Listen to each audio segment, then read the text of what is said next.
દાખલો જો આ ટાઈપનો એક એક્સ્ટ્રા મટીરિયલનો દાખલો છે તો આવા દાખલાઓ આપણે ગણવાની કોશિશ કરેલી અગાઉ પણ જો તમને આવડતા હોય તો જાતે જ ગણી શકો છો બરાબર ટ્રાય કરો વિડીયોને ચોંટાડીને ઓકે જો 298 કેલ્વિન તાપમાને પ્રમાણિત અર્ધકોષના ઉપયોગથી બનતા કોષનું પહેલા તો સાંકેતિક નિરૂપણ કરવાનું છે કોષની પ્રક્રિયા લખવાની છે ડાયરેક્ટલી જ લખશું અર્ધ પ્રક્રિયા નથી લખી અને પ્રમાણિત કોષનો પોટેન્શિયલ લખવાનો છે અને એના માટે આપણને બે અર્ધકોષ આપેલા છે એક Zn નો અને એક Ag નો ઓકે તો આવા દાખલાઓ આગળ આપણે ગણી ચૂક્યા છીએ ચાલો સૌથી પહેલા શું કરવાનું સૌથી પહેલા તો તમે પહેલા જુઓ કે આપેલા બંને પોટેન્શિયલ રિડક્શન પોટેન્શિયલ છે કે ઓક્સિડેશન પોટેન્શિયલ આપણે તો ખાલી રિડક્શન પોટેન્શિયલનું જ કામ છે તો જરા જોઈ લ્યો Zn+2 માંથી Zn એટલે ઘટ્યું કહેવાય ઓક્સિડેશનાંક ઘટ્યો તો રિડક્શન પોટેન્શિયલ છે અને આમાં પણ જુઓ Ag+ માંથી Ag તો એમાં પણ ઓક્સિડેશનાંક ઘટ્યો તો આ પણ રિડક્શન છે સૌથી પહેલા આપણે એક કામ કરી નાખીએ આપણે સાંકેતિક નિરૂપણ લખી નાખીએ બરાબર કોષનું સાંકેતિક નિરૂપણ તો કોષના સાંકેતિક નિરૂપણમાં આપણે નિયમ પ્રમાણે ખબર છે કે વચ્ચેની સાઈડ ક્ષાર સેતુ આવે છે ડાબી બાજુ ઓક્સિડેશન વાળી પ્રક્રિયા એટલે કે એનોડ આવે છે અને જમણી બાજુ રિડક્શન વાળી પ્રક્રિયા એટલે કે કેથોડ આવે છે આ નિયમ છે આપણને ખબર જ છે તો બોલો હવે આમાંથી કોણ એનોડ બનશે અને કોણ કેથોડ બનશે કેવી રીતે ખબર પડે તો એકદમ સિમ્પલી આપણને ખબર જ છે કે જેના રિડક્શન પોટેન્શિયલનું મૂલ્ય વધારે એનું રિડક્શન થાય અને જેના રિડક્શન પોટેન્શિયલનું મૂલ્ય ઓછું તેનું ઓક્સિડેશન થાય તો આ નિયમ તો આપણને ખબર જ છે જોઈ લ્યો જરા આ બંને વેલ્યુમાંથી કઈ વેલ્યુ તમને મોટી દેખાય છે -0.76 અને +0.80 તો સીધી વાત છે +0.80 ની વેલ્યુ મોટી કહેવાય એનો મતલબ આનું રિડક્શન થશે Ag નું બરાબર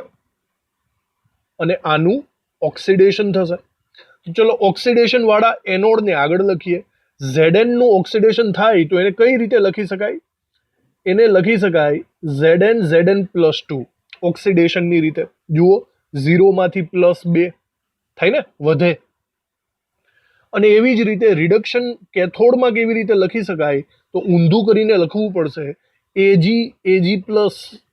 ની જગ્યાએ આપણે લખવું પડશે Ag+Ag કારણ કે આ બાજુ રિડક્શન થાય છે એટલે કે +1 માંથી 0 બરાબર ઘટવો જોઈએ ઓક્સિડેશન તો ચલો આ આપણી પહેલી મેટર સાંકેતિક નિરૂપણ આપણે અહીંયા ક્લિયર કર્યું તો આ તમને આવડતું જ હશે બીજું છે કોષની રાસાયણિક પ્રક્રિયા ડાયરેક્ટલી રાસાયણિક પ્રક્રિયા લખતા પણ મેં શીખવાડી છે તમારે વિલગીવ્સની નિશાની પહેલા કરી નાખવાની અને બંને વિશે વિચારવાનું પહેલા જુઓ એનોડમાં શું છે Zn+2 આનો મતલબ એમ થાય કે Zn માંથી Zn+2 બને છે તો Zn ને પ્રક્રિયકમાં લખો અને એમાંથી બનતો Zn+2 એને નિપજમાં લખો સિમ્પલ હવે એવી જ રીતના જુઓ Ag+Ag તો આમાં પણ એવું વિચારી શકાય Ag+ માંથી Ag બને છે તો Ag+ ને પ્રક્રિયકમાં લખો અને એમાંથી બને છે Ag એને નિપજમાં લખો સિમ્પલ છે એકદમ ઓકે તો આવી રીતે આ થઈ ગઈ રાસાયણિક પ્રક્રિયા પણ બરાબર જોજો આ રાસાયણિક પ્રક્રિયા હજી અધૂરી છે વીજભાર બંને સાઈડ સમાન થવા જોઈએ વીજભાર ઇલેક્ટ્રોનની સંખ્યા સમાન હોવી જોઈએ ને તો જુઓ આ સાઈડ નિપજ સાઈડ વીજભાર +2 છે તો આ સાઈડ પણ +2 હોવો જોઈએ અહીંયા Ag ની ઉપર +1 જ વીજભાર છે તો મારે આગળ 2 વડે ગુણાકાર કરવો પડશે તો આવી રીતે 2Ag+ કરવા પડે હવે જો 2Ag+ અહીંયા કરીએ તો બેલેન્સ કરવા માટે અહીંયા 2Ag કરવા પડશે 2Ag તો બેલેન્સ સમીકરણ જો આપણને પૂછેલું છે સમીકરણ લખવાનું તો બેલેન્સ સમીકરણ લખવું પડે ઓકે ચલો રાસાયણિક પ્રક્રિયા પૂરી હવે પ્રમાણિત કોષનો પોટેન્શિયલ લખવાનો છે આપણને પ્રમાણિત કોષના પોટેન્શિયલ E0 સેલ નું સૂત્ર આવડે જ છે તો E0 સેલ બરાબર reduction potential of cathode minus anode અહીંયા સ્પષ્ટ છે કેથોડ તરીકે Ag છે અને એનોડ તરીકે Zn છે તો રિડક્શન પોટેન્શિયલ ઓફ એજી ને આવી રીતે લખી શકાય E0 એજી પ્લસ એજી માઇનસ એનોડ તરીકે ઝેડએન છે તો E0 ZN plus two ZN. આવું થયું. આપણે E0 સેલ શોધવાનો છે, બરાબર. તો હજી આગળ વધીએ તો E0 એજી પ્લસ એજીની વેલ્યુ આપણને આપી છે 0.80 minus E0 ZN plus two ઝેડએનની વેલ્યુ છે -0.76. આવી રીતે, બરાબર. તો આપણે અહીંયા માઇનસ માઇનસ પ્લસ થઈ જશે, તો આવી રીતે મળશે મને 0.80 વત્તા 0.76, બરાબર. ગણતરી કરી નાખવાની કેલ્ક્યુલેટર વડે. તો કેલ્ક્યુલેશન કરી લ્યો. 0.80 વત્તા 0.76 કરવાનું છે તો 1.56 વોલ્ટ આપણને મળશે E0 સેલ, બરાબર. આ આપણો ફાઇનલ આન્સર થશે. યાદ રાખજો, E0 સેલનું મૂલ્ય હંમેશા ધન જ હોય, ક્યારેય ઋણ નહીં હોય. બાય ચાન્સ ક્યારેક ક્યારેક તમારો દાખલો ગણતી વખતે E0 સેલનું મૂલ્ય ઋણ આવે ને, તો એવું સમજી લેજો કે જે એનોડ છે એને કેથોડ લેવાઈ ગયો છે અને કેથોડ છે એને એનોડ લેવાઈ ગયો છે. મતલબ તમારે ઊંધા ચત્તું લેવાઈ ગયું છે એવું તમારે સમજી લેવું, તો જ એવું પોસિબલ બને. તો ચલો, આ દાખલાનો જવાબ અહીંયા આપણી પાસે આવી ગયો છે. આ દાખલો પૂરો. તો આવા દાખલાઓની પ્રેક્ટિસ બહુ સારી રીતે આપણે કરેલી જ છે. હજી એક દાખલો એના જેવો છે, તો બરાબર રીતે તમે જાતે જ ગણો, વધારે પ્રેક્ટિસ થશે તમારી. સોલ્વ કરો આ દાખલાને. ચલો, તો આ દાખલાની અંદર પ્રમાણિત અર્ધકોષના ઉપયોગથી સાંકેતિક નિરૂપણ કરવાનું છે, કોષની પ્રક્રિયા લખવા. સિમિલર એ જ દાખલો છે અને E0 સેલ ગણવાનો છે, બરાબર. સેમ ટુ સેમ બેઠો એવો જ દાખલો છે, આવડવું જ જોઈએ હવે તો. તો સૌથી પહેલા આપણે સાંકેતિક નિરૂપણ કરી નાખીએ. સાંકેતિક નિરૂપણમાં જોઈ લ્યો પહેલા તો બંને પોટેન્શિયલ રિડક્શન પોટેન્શિયલ હોવા જોઈએ. છે કે નહીં? +2 માંથી 0 છે, +2 માંથી 0 આ પણ છે. ચલો, જેનો રિડક્શન પોટેન્શિયલ વધારે એનું રિડક્શન થાય. આ છે -2.37 અને આ છે -0.28. જુઓ, બંને માઇનસ છે. તો આ બંનેમાંથી મોટી સંખ્યા કઈ કહેવાય? જોજો, મોટી સંખ્યા આ કહેવાશે. માઇનસ આગળની નિશાની છે, તો એનો મતલબ આનું રિડક્શન થશે અને આનું ઓક્સિડેશન થશે. સમજાણું વાતમાં? તમારે વચ્ચેની સાઈડ ક્ષાર સેતુ મૂકી દેવાનો, આ સાઈડ ઓક્સિડેશન ને આ સાઈડ રિડક્શન મૂકી દેવાનું. ઓક્સિડેશનમાં મેગ્નેશિયમ છે, તો મેગ્નેશિયમની આપણે અહીંયા લખી શકીએ Mg+2 અને આ સાઈડ કોબાલ્ટ છે રિડક્શનની અંદર કેથોડ, તો આપણે એનું ઊંધું લખવું પડશે CO+2CO. હવે આના વિશે સમજાઈ ગયું હશે ઊંધું કેમ લખ્યું. તો આ છે એની સાંકેતિક નિરૂપણ. હવે સાંકેતિક નિરૂપણમાંથી તમારે સમીકરણ બનાવવાનું છે. ડાયરેક્ટલી રાસાયણિક પ્રક્રિયાનું સમીકરણ બનાવીએ, વચ્ચે તીર મૂકી દઈએ. સૌથી પહેલા અહીંથી ચાલુ કરો. મેગ્નેશિયમમાંથી Mg+2 બન્યો, તો મેગ્નેશિયમને આ બાજુ રાખો અને એમાંથી બને છે Mg+2, જે નિપજ સાઈડ રાખો. આ પહેલું. ત્યારબાદ CO+2 માંથી CO બને છે, તો CO+2 પ્રક્રિયકમાં આવશે અને એમાંથી બનતો CO નિપજમાં આવશે, કોબાલ્ટ. તો આવી રીતે થઈ ગયું. હવે જુઓ, બેલેન્સ છે કે કોઈને 2 3 વડે ગુણવાના છે? જો અહીંયા કોબાલ્ટ +2 છે, અહીંયા Mg+2 છે, બરાબર. +2 વીજભાર છે, તો આપણે ગુણવાની જરૂર નથી. ત્રીજી વસ્તુ, તમારે હવે E0 સેલ શોધવાનો છે, તો આપણે E0 સેલનું સૂત્ર લખી શકીએ છીએ, reduction potential of cathode minus anode. હવે આમાં કેથોડ તો આપણને ખબર જ છે કોબાલ્ટ અને એનોડ છે મેગ્નેશિયમ. તો આપણે સૂત્ર લખી શકીએ, કોબાલ્ટનો રિડક્શન પોટેન્શિયલ એટલે કે CO+2CO માઇનસ મેગ્નેશિયમનો રિડક્શન પોટેન્શિયલ એટલે કે Mg+2Mg. આવી રીતે થશે. હવે આ બંનેની વેલ્યુઝ આપણને આપેલી જ છે.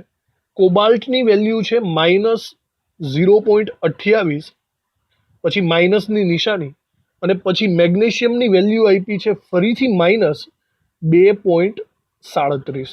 આવી રીતે છે.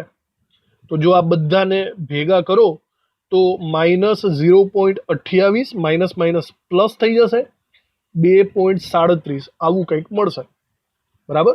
આમાં તો હવે એકચ્યુઅલી 2.37 માંથી 0.28 ને બાદ કરવાના છે, તો 2.37 માઇનસ 0.28 આપણે કરીએ તો મને મળે છે અહીંયા 2.09 વોલ્ટ.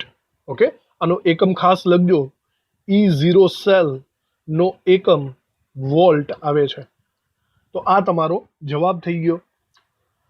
તો આ આપણો સેકન્ડ દાખલો હતો. સેકન્ડ દાખલો પણ પૂરો થઈ ગયો. બોલો, હવે તમને આવા દાખલાઓની પ્રેક્ટિસ પૂરેપૂરી આવડી જશે. ઓકે, તો જુઓ હજી એક દાખલો જેને ગણવાની ટ્રાય કરો તમે.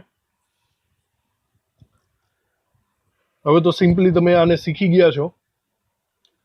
તો નિકલનો કોષ છે અર્ધકોષ અને એજી નો અર્ધકોષ છે. કોષની પ્રક્રિયા લખવાની છે અને સાંકેતિક નિરૂપણ કરવાનું છે. E0 સેલ શોધવાનો નથી કીધો, કંઈ નહીં, કદાચ શોધવો હોય તો મળી જાય, બરાબર. તો બે જ વસ્તુ છે, કોષની પ્રક્રિયા અને સાંકેતિક નિરૂપણ કરવાનું છે. પહેલા સાંકેતિક નિરૂપણ કરો એ સારું રહે છે તમારા માટે. તો સાંકેતિક નિરૂપણ કરવાની ટ્રાય કરો. તો જુઓ બંનેના પોટેન્શિયલ રિડક્શન પોટેન્શિયલ છે કે નહીં. +2 માંથી 0, +1 માંથી 0, ચલો બંનેના રિડક્શન પોટેન્શિયલ જ છે. બોલો આ બે માંથી મોટો આંકડો કયો દેખાય છે તમને? -0.23 અને +0.80. સીધી વાત છે, +0.80 મોટો આંકડો છે. જેનો રિડક્શન પોટેન્શિયલ વધારે એનું રિડક્શન થાય. મતલબ ક્ષાર સેતુની આ બાજુ રિડક્શન વાળાને લખવાનું છે અને આ બાજુ ઓક્સિડેશન વાળાને લખવાનું છે. સિમ્પલ છે. તો બોલો નિકલને આ સાઈડ લખાશે તો ઓક્સિડેશન ટાઈપમાં નિકલને લખીએ તો Ni+2 લખવો પડે, કારણ કે એનું ઓક્સિડેશન થયું છે. અને આ બાજુ રિડક્શન પ્રક્રિયાને લખીએ તો અહીંયા મારે લખવું પડશે Ag+Ag, બરાબર, જે રિડક્શન દર્શાવે છે +માંથી 0. તો આવી રીતે આ સાંકેતિક નિરૂપણ થઈ ગયું. હવે તમે એનું સમીકરણ લખો. સમીકરણ લખતા હમણાં શીખવાડેલું છે, તીરની નિશાની કરી નાખવાની. ત્યારબાદ પહેલા જુઓ આમાં Ni માંથી Ni+2 બને છે, એનો મતલબ નિકલ પ્રક્રિયકમાં આવશે અને એમાંથી બનતો Ni+2 નિપજમાં આવશે. ત્યારબાદ બીજું જુઓ Ag+ માંથી Ag, તો Ag+ પ્રક્રિયકમાં આવશે અને એમાંથી બનતો Ag નિપજમાં આવશે. તો ઓવરઓલ આ સમીકરણ થઈ ગયું. બોલો સાચું છે સમીકરણ? કંઈક ભૂલાય છે? વીજભાર અહીંયા +1 વીજભાર છે, અહીંયા +2 વીજભાર છે, નહીં ચાલે. તો તમારે વીજભાર સંતુલિત કરવા માટે શું કરવું પડશે? Ag ને 2 વડે ગુણવા પડે, તો અહીંયા +2 ઇક્વલ થાય. અને જો આ Ag ને 2 વડે ગુણશો તો Ag સોલિડને પણ 2 વડે ગુણવા પડે, તો અહીંયા લખવું પડે 2Ag. હવે આ સમીકરણ બેલેન્સ છે. ઓકે, હવે આનો કદાચ પોટેન્શિયલ શોધવો હોય તો પણ આપણે શોધી શકીએ છીએ. અહીંયા કીધેલું નથી તો આપણે રહેવા દઈએ છીએ અત્યારે. ચલો તો હજી આગળ વધીએ. હવે અમુક સ્વાધ્યાયના દાખલાઓ આપણે જોવાના છે. તો આવો એક સ્વાધ્યાયનો 3.1 દાખલો છે. નીચેની ધાતુઓને તેના ક્ષારના દ્રાવણોમાંથી એકબીજાને વિસ્થાપિત કરતા ક્રમમાં ગોઠવો. જોજો બરાબર, પેલા સમજવું પડશે આ શું પૂછવા માંગે છે. વિસ્થાપિત કરતા ક્રમમાં આપણને ખબર છે કે આપણે જ્યારે અહીંયા બે બીકરો વચ્ચે પ્રક્રિયા કરીએ છીએ ત્યારે ઓક્સિડેશન વાળો સળિયો પતલો થતો જાય છે અને રિડક્શન વાળો સળિયો જાડો થતો જાય છે. ખબર છે ને? તો એક રીતના વિસ્થાપિત, અહીંયા જે ધાતુ આયનો હોય ને એ ધાતુ આયનો સળિયા ઉપર વિસ્થાપિત થાય છે. તો આ સળિયા ઉપર વિસ્થાપિત થવું એટલે કે આ જામી જવું.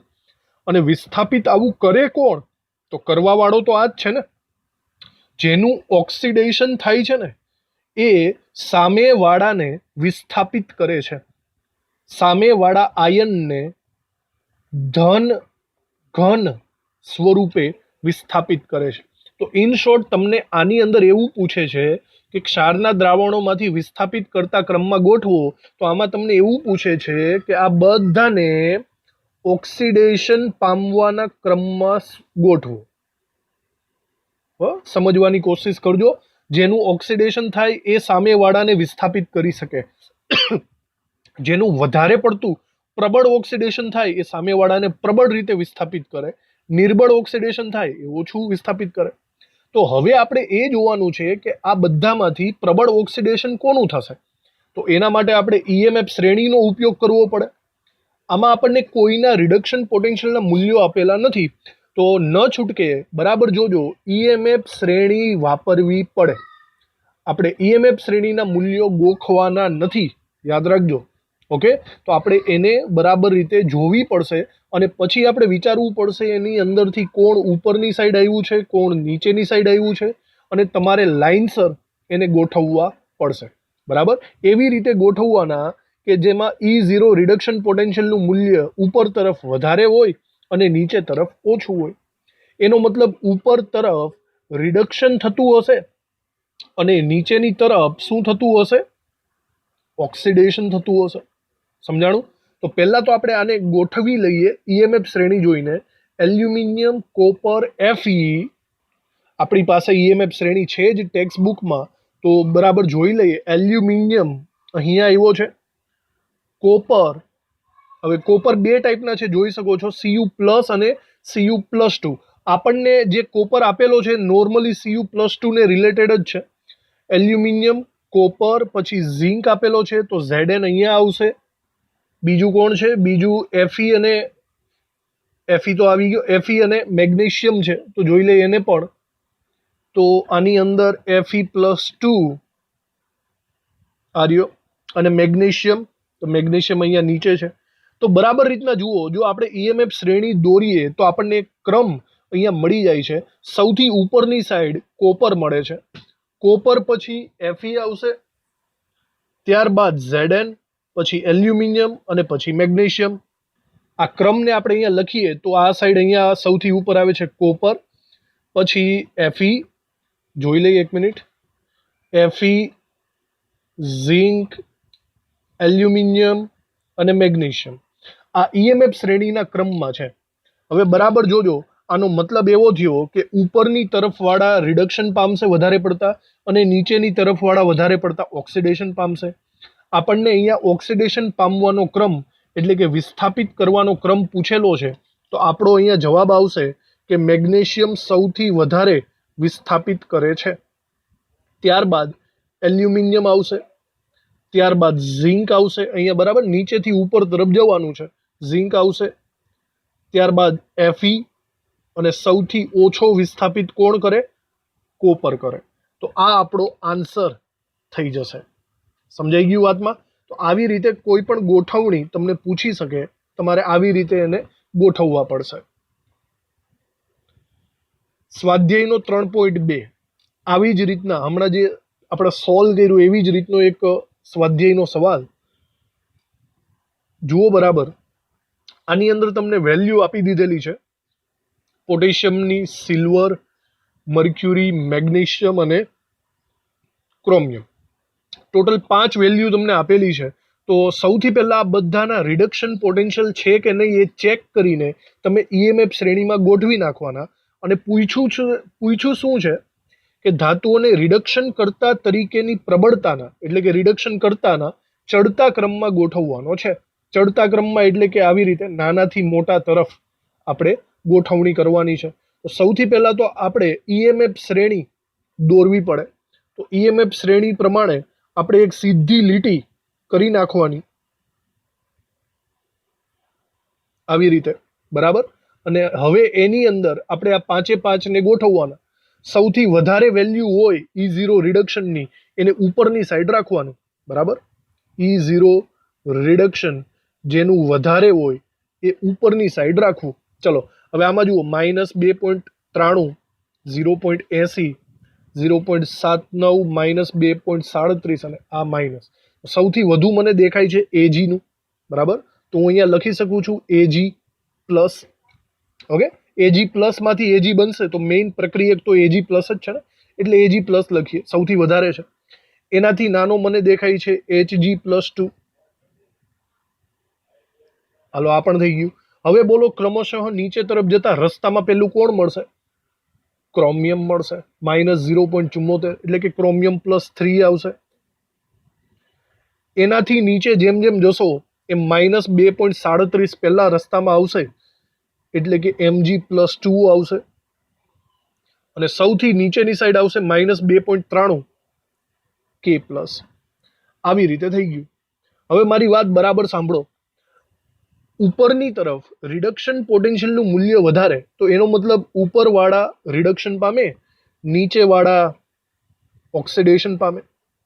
હવે જેનું રિડક્શન થતું હોય એ પોતે ઓક્સિડેશન કરતા હોય, અને જેનું ઓક્સિડેશન થતું હોય એ પોતે કેવા હોય? રિડક્શન કરતા હોય. સમજો છો તમે? તો આપણને અહીંયા રિડક્શન કરતાની પ્રબળતાનો ક્રમ પૂછેલો છે. તો એકદમ સિમ્પલી સૌથી વધારે રિડક્શન કરતા કોણ થાય? તો નીચેવાળા જ થાય ને. સૌથી મોટા રિડક્શન કરતા નીચેવાળા થશે. હવે જુઓ, તમને અહીંયા ચડતો ક્રમ પૂછ્યો છે.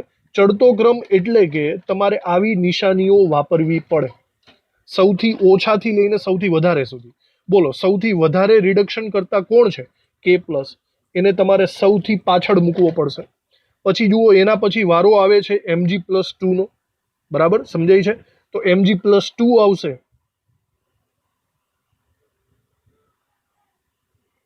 તો અહીંયા Mg+2 લખી નાખવાનું. એના પછી ઉપર તરફ જતા ક્રોમિયમ +3 આવે છે, તો Cr+3 આવશે. એનાથી ઉપર Hg+2 આવે અને સૌથી ઉપર Ag+ આવે. તો આ આપણો ફાઇનલ આન્સર થશે. ઓકે, રિડક્શન કરતા તરીકેની પ્રબળતાનો ચડતો ક્રમ આવી રીતે શોધી શકાય. હવે તો આવડી ગયું હશે. આવા ઘણા બધા MCQની પ્રેક્ટિસ આપણે પાડવી પડશે. ત્યારે આ JEE નીટની અંદર આવા MCQ બહુ પૂછાય છે, ચડતો ક્રમ ઉતરતો ક્રમ કરવાનો. ઓકે,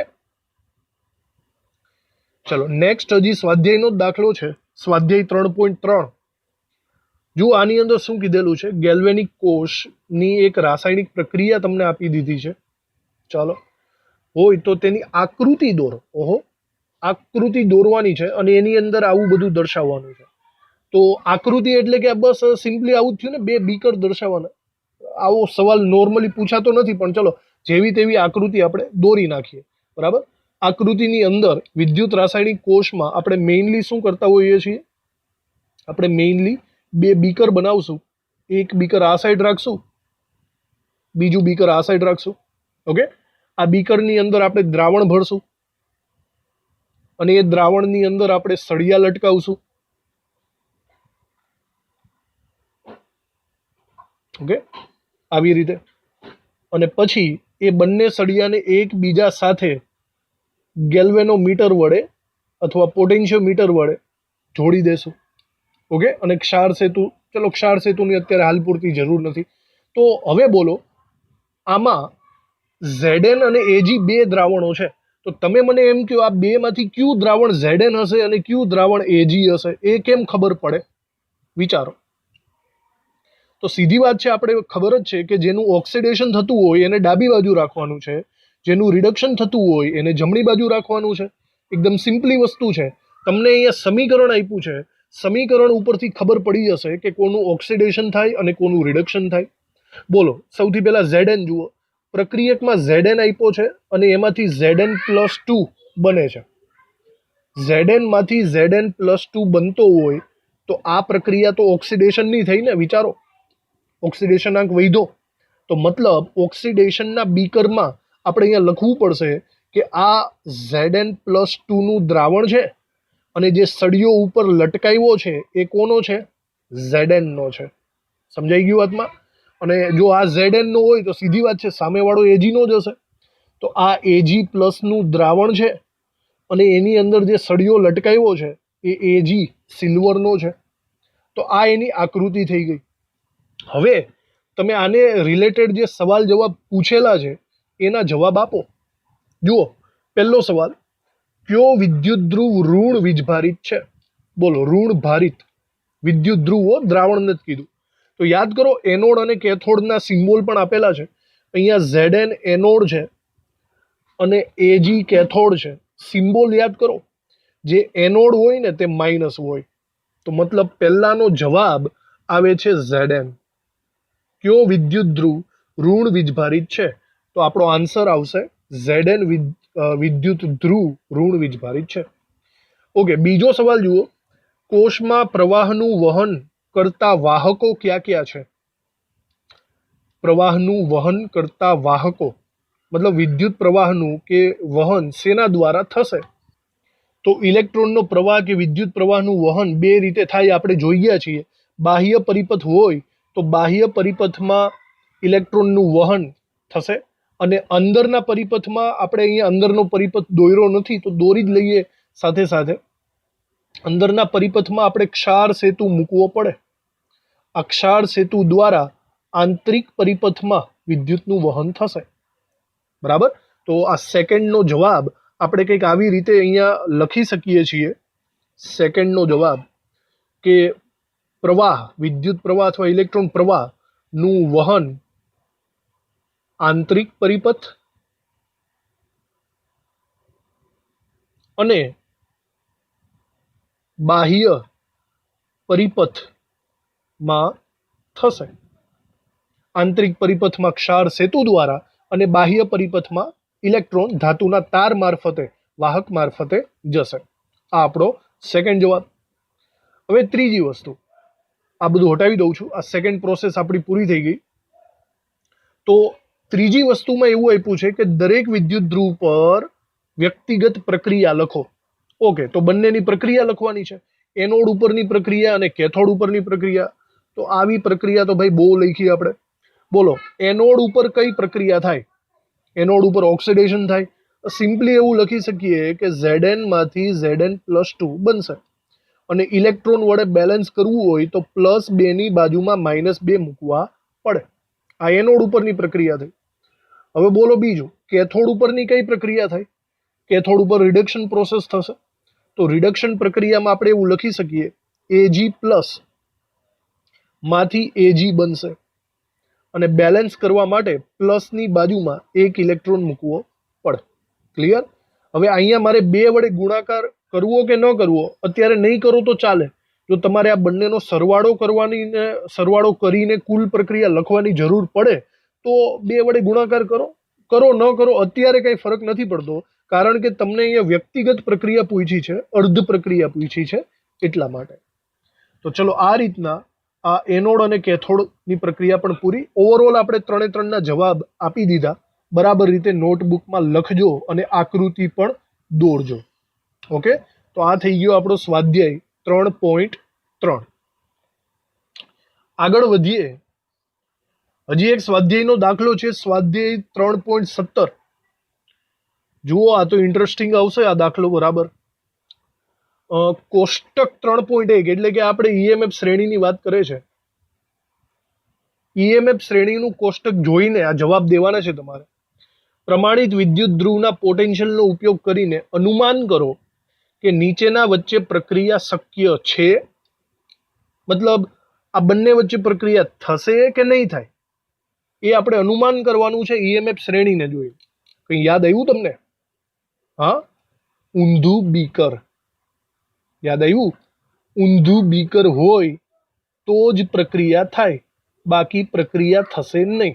મેં તમને એકદમ શોર્ટકટ ટ્રીક આપી દીધેલી છે, એના દ્વારા ફટાફટ આપણને જવાબ મળી જશે. સૌથી પહેલી ટ્રાય મારી આપણે. Fe+3 અને I- નું દ્રાવણ છે, બંને દ્રાવણ છે. બરાબર. Fe+3 અને I-. તો આપણે એ જોવાનું છે કે એકચ્યુઅલી 1 મિનિટ, બંને દ્રાવણ હોય તો પછી સળિયો કોને બનાવશું? તો આપણે I- માંથી I2. ઓકે, તો તમે આને સળિયો બનાવી શકો છો. બરાબર ને? I2 આયોડિનનો સળિયો. તો એવું માની લ્યો કે આયોડિન I2 એ વિદ્યુત ધ્રુવ તરીકે છે અને Fe+3 દ્રાવણ તરીકે છે. તો આપણે EMF શ્રેણીમાં જોઈએ કે Fe+3 અને I2 ક્યાં આવેલા છે. તો EMF શ્રેણી ઉપરથી આપણે જોઈ લઈએ. Fe+3 અહીંયા આવેલો છે અને I2 I- અહીંયા આવેલા છે. તો બરાબર જોઈ લ્યો, Fe+3 ઉપર છે. જો Fe+3 નું દ્રાવણ હોય અને એની અંદર I2 નો સળિયો હોય, Fe+3 નું દ્રાવણ અને I2 નો સળિયો, તો જ પ્રક્રિયા થશે, તો જ ઊંધું બીકર રચાશે. તો વાત બરાબર છે. અહીંયા Fe+3 નું દ્રાવણ છે અને I2 નો સળિયો છે, તો પહેલાની અંદર યસ પ્રક્રિયા થશે, પહેલાની અંદર પ્રક્રિયા શક્ય છે. એકદમ સિમ્પલ છે. જો કોઈ પણ પ્રકારની ગણતરી કરવાની જરૂર નથી, જસ્ટ ઊંધું બીકર યાદ રાખવાનું છે. બીજું જુઓ, બીજું Ag+ અને કોપર સોલિડ. તો સ્પષ્ટ છે કોપરનો સળિયો અને Ag+ નું દ્રાવણ. તો ચલો EMF શ્રેણીમાં જોઈએ, Ag+ અને કોપર ક્યાં આવેલા છે? તો આની અંદર Ag+ અહીંયા છે અને કોપર Cu+2 હોય મોસ્ટ ઓફલી, તો આ છે. તો બોલો આમાં શું થયું? જો ઉપરની તરફ એટલે કે Ag+ દ્રાવણ હોય અને કોપરનો સળિયો હોય તો પ્રક્રિયા શક્ય બનશે. તો જોઈ લે, Ag+ નો સળિયો Ag+ નું દ્રાવણ અને કોપરનો સળિયો હોવો જોઈએ. તો એવું જ છે, Ag+ નું દ્રાવણ અને કોપરનો સળિયો, મતલબ પ્રક્રિયા થશે ઊંધા બીકર પ્રમાણે. તો સેકન્ડની અંદર પણ પ્રક્રિયા શક્ય છે. ત્રીજું જોઈએ, ત્રીજાની અંદર Fe+3 નું દ્રાવણ ફરીથી અને Br- એટલે કે બ્રોમિનનો સળિયો, Fe+3 અને બ્રોમિનનું કમ્પેરિઝન કરવાનું છે. તો જુઓ, Fe+3 EMF શ્રેણીમાં અહીંયા છે અને બ્રોમિનની વાત કરીએ તો બ્રોમિન આવી રીતે અહીંયા ઉપર આવેલો છે ને? તો હવે વિચારો, હવે ઉપરની સાઈડ બ્રોમિન છે તો બ્રોમિનનું દ્રાવણ હોવું જોઈએ અને Fe+3 નો સળિયો હોવો જોઈએ, તો જ પ્રક્રિયા પોસિબલ બને, બાકી પોસિબલ નહીં બને. તો એકચ્યુઅલી રકમમાં એવું નથી. રકમની અંદર બ્રોમિનને સળિયા તરીકે લીધેલો છે, તો ઊંધા ચત્તુ થઈ ગયું. જોઈ લ્યો, બ્રોમિનને સળિયો લીધેલો છે તો આ એકચ્યુઅલી ચત્તુ બીકર થઈ ગયું. ચત્તા બીકરમાં પ્રક્રિયા થવાની નથી. એકદમ સિમ્પલ. ચલો હવે એના પછી જુઓ, Ags એટલે કે Ag નો સળિયો થઈ ગયો, સોલિડ સળિયો, અને Fe+3 નું દ્રાવણ, વારંવાર Fe+3 જ આવે છે. તો Ag અને Fe+3 નું કમ્પેરિઝન કરી લઈએ. જુઓ, Fe+3 તો અહીંયા જ છે. Ag શોધો, સિલ્વરની વેલ્યુ એની ઉપર જ છે. જુઓ, Fe+3 અહીંયા છે અને સિલ્વરની વેલ્યુ ઉપર તરફ છે. દેખાય છે બરાબર રીતે? તો આવી રીતના અહીંયા થઈ ગયું, ઉપરની સાઈડ હોય એનું દ્રાવણ હોવું જોઈએ અને નીચેની સાઈડ હોય એનો સળિયો હોવો જોઈએ. ઓકે, તો જુઓ, Ag+ નું દ્રાવણ અને Fe નો સળિયો આપ્યો છે? નહીં, અહીંયા ઊંધું આપ્યું છે. અહીંયા Ag નો સળિયો આપ્યો છે.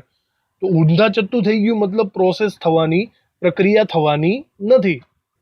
અહીંયા એકચ્યુઅલી Ag નું દ્રાવણ હોવું જોઈએ, સળિયો આપેલો છે ત્યાં. તો ચલો, ચોથામાં પણ પ્રક્રિયા પોસિબલ બનતી નથી, પ્રક્રિયા શક્ય નથી. ત્યારબાદ છેલ્લું જોઈએ, એકદમ લીગલી આ બધું આવડી જ જાય આપણને, ગણતરી કર્યા વગર, MCQ ફટાફટ ગણીએ. Br2 અને Fe+2. તો Br2 અને Fe+2 માં સીધી વાત છે, બ્રોમિન વાયુમય સ્વરૂપે છે તો એનો સળિયો હશે વાયુમય ધ્રુવ. જુઓ, બ્રોમિનનો સળિયો હોવો જોઈએ અને Fe+2 નું દ્રાવણ હોવું જોઈએ. તો EMF શ્રેણીમાં આ છે બ્રોમિન અને Fe+2 શોધો. Fe+2 અહીંયા છે. તો ઉપરની સાઈડ બ્રોમિન છે તો બ્રોમિનનું દ્રાવણ હોવું જોઈએ અને નીચેની સાઈડ Fe નો સળિયો હોવો જોઈએ. પણ ચલો, આ પણ ઊંધા ચત્તુ જ છે, કારણ કે રકમની અંદર આપણને બ્રોમિનનો સળિયો આપેલો છે. તો ઊંધું થઈ ગયું, મતલબ આ પ્રક્રિયા પણ પોસિબલ બનતી નથી. બ્રોમિનનું એકચ્યુઅલી દ્રાવણ હોય તો જ પ્રક્રિયા પોસિબલ બને, તો છેલ્લી પ્રક્રિયા પણ પોસિબલ નથી. તો આવી રીતના ઉપરની બે પ્રક્રિયા સાચી છે, મતલબ પ્રક્રિયા શક્ય બનશે, નીચેની 3 પ્રક્રિયાઓ શક્ય બનતી નથી. તો તમને આ સમજ પડી હશે. આવા MCQs તમને ઘણા બધા આવશે, આડાઅવળી રીતે પૂછાય. આપણે જસ્ટ ઊંધું બીકરનો કોન્સેપ્ટ લગાડીને એને સોલ્વ કરી નાખવાના. તો અહીંયા સ્વાધ્યાયના બધા દાખલાઓ અહીંયા પૂરા થઈ ગયા. આપણે હવે થોડાક MCQ પણ સોલ્વ કરી લઈએ, થોડોક લેક્ચર હજી લાંબો કરીએ આપણે. પછી નેક્સ્ટ લેક્ચરની અંદર JEE અને નીટને રિલેટેડ ઓનલી MCQ સોલ્વ કરશું. તો હાલ પૂરતા આપણે થોડાક 2-3 MCQ અત્યારે જોવાના છે. વાંચો બરાબર. હવે તો આ MCQ તમને ફટાફટ ટીક થઈ જવો જોઈએ, આવડી જ જાય. તો કરી નાખ્યો હશે ટીક. નીચે આપેલી કોષ પ્રક્રિયા માટે સાંકેતિક નિરૂપણ કયું છે એ તમારે શોધવાનું છે, બરાબર. તો જુઓ પ્રક્રિયા, રાસાયણિક પ્રક્રિયા તમને આ આપેલી છે. તો બસ આની અંદર જોવાનું છે ઓક્સિડેશન કોનું થાય, રિડક્શન કોનું થાય. વચ્ચે ક્ષાર સેતુ રાખવાનો, આ બાજુ ઓક્સિડેશન વાળાને રાખવાનો, આ બાજુ રિડક્શન વાળાને રાખવાનો, બસ આટલું જ છે. તો પહેલા શોધો આની અંદર ઓક્સિડેશન કોનું થાય છે. સ્પષ્ટ છે આની અંદર Fe માંથી Fe+2 બને છે, 0 માંથી +2 વધારો, એટલે કે Fe+2 ઓક્સિડેશન છે. Fe+2 આવી રીતે લખાય. અને બાકી વધ્યા એનું રિડક્શન. હવે બાકી એટલે કે Cd+2 માંથી Cd બને છે, એને તમારે રિડક્શન સાઈડ લખી નાખવાના, Cd+2 Cd. ઓકે, તો આવી રીતે બંને કન્વર્ટ થઈ ગયા. અને જુઓ હવે આવી રીતે કોઈ MCQ આપેલો હોય તો Fe+2 અને અહીંયા ઊંધું આપ્યું છે તો આ ખોટું પડે. Fe+2 Cd+2 Cd, એટલે કે આપણો આન્સર ડી થશે. ઓકે, આવી રીતે સાંકેતિક નિરૂપણ આપણને લખતા તો હવે આવડે જ છે. લખી નાખવું આ MCQ તમારે બરાબર. જુઓ એના પછીનો એક MCQ, વાંચો બરાબર અને આનો જવાબ આપો.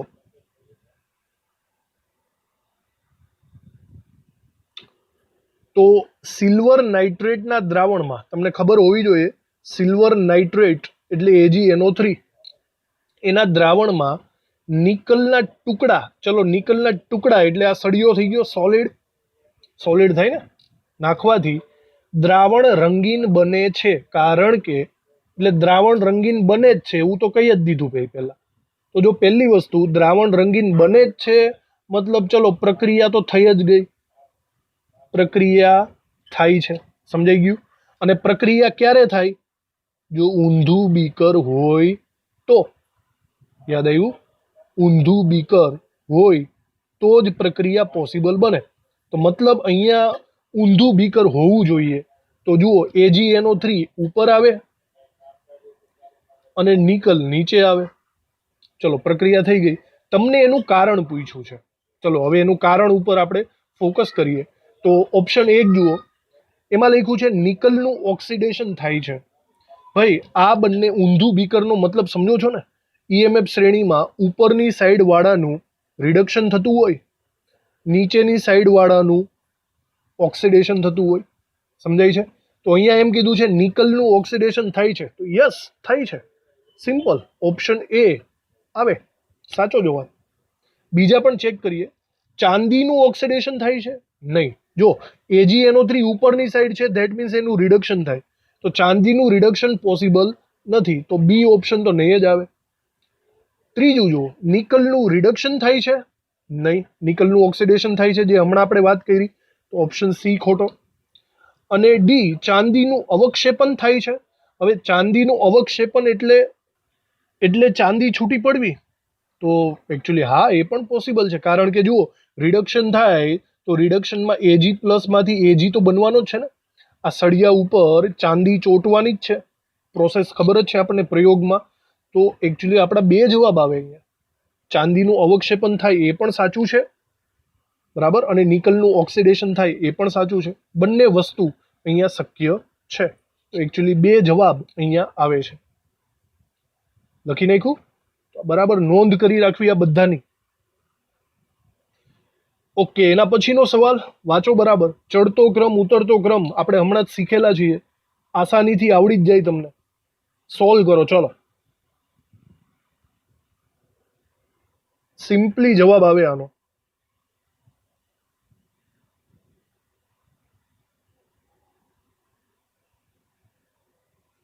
EMF શ્રેણી બનાવવાની છે. ચલો, XYZ રિડક્શન પોટેન્શિયલના મૂલ્યો આપી દીધા છે. હાલો, રિડક્શન પોટેન્શિયલના મૂલ્યો આપી દીધા. હવે આપણી EMF શ્રેણી કેવી છે આપણને બધાને ખબર જ છે. EMF શ્રેણીમાં રિડક્શન પોટેન્શિયલના વધારે મૂલ્યો ઉપરની સાઈડ હોય. ચલો હવે બને એમ કહો, આ ત્રણમાંથી મોટામાં મોટું મૂલ્ય કોનું છે?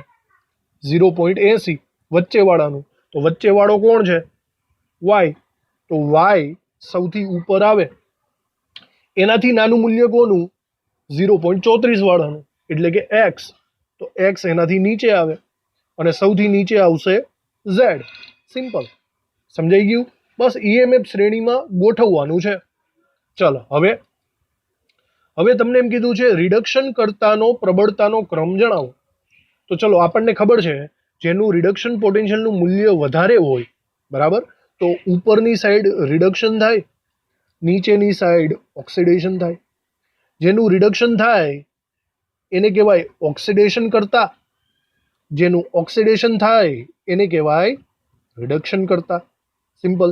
તો આપણને અહીંયા રિડક્શન કરતાનો ક્રમ પૂછેલો છે, એનો મતલબ નીચેવાળા કહેવાય. એનો મતલબ એમ થયો કે નીચેવાળા એકદમ પ્રબળ રિડક્શન કરતા છે, બરાબર, એટલે ઝેડ સૌથી પ્રબળ રિડક્શન કરતા કહેવાય. પછી જેમ જેમ ઉપર તરફ જશો એમ ઓછા રિડક્શન કરતા થશે, પછી એક્સ આવશે અને સૌથી ઓછો રિડક્શન કરતા થશે Y. Okay, Z X Y એવો કોઈ એમસીક્યુ જુઓ, ઝેડ